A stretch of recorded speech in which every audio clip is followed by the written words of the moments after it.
இங்க இத்தனை அற்புத சாட்சிகளை கேட்டோமோ, என்னுடைய வாழ்க்கையில ஒரு அற்புதம் நடக்காதா? இந்த நாள் எனக்கு அற்புதத்தின் நாளாய் மாறாதா என்று இந்த சத்தத்தை தூரத்தில் கேட்டுக்கொண்டிருக்கிற அம்மா, உன்னை பார்த்து சொல்லுகிற, நேச கிறிஸ்து உன்னை சுகமாக்குவார். நீ வியாதி படுக்கையில படுத்து கிடந்து எனக்கு எழுந்திருக்க முடியுமானால் இந்த நேச கிறிஸ்து உன்னை தொட முடியும். நீ எழுந்து வந்து சாட்சி சொல்ல கர்த்தர் உனக்கு அற்புதங்களை செய்வார். ஒரு கட்டியோடு வேதனையோடு இருக்கிறவர்களை பார்த்து சொல்லுகிறேன், அந்த இடங்களை கைகளை வைத்துக் கொள்ளுங்க. நாங்கள் ஜெபிக்கும் போதே ஒரு வல்லமை உங்களை தொட போகிறது.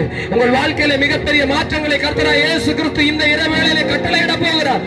இந்த ஏழையிலே நீ அறியாத ஒரு இயேசு கிறிஸ்து, நீங்கள் அறியாத ஒரு இயேசு கிறிஸ்து உங்கள் வீடுகளுக்கு இந்த பகுதியிலே அவர் வந்திருக்கிறார். அநேக சாட்சிகளை நீங்க கேட்டீர்கள் அல்லவா? அவைகள் எல்லாம் உண்மை, அவைகள் எல்லாம் சத்தியம், அவர்கள் பொய் அல்ல. அதே மாதிரி உன் வாழ்க்கையில உண்மையான ஒரு இயேசு கிறிஸ்து அற்புதம் செய்ய விரும்புகிறார்.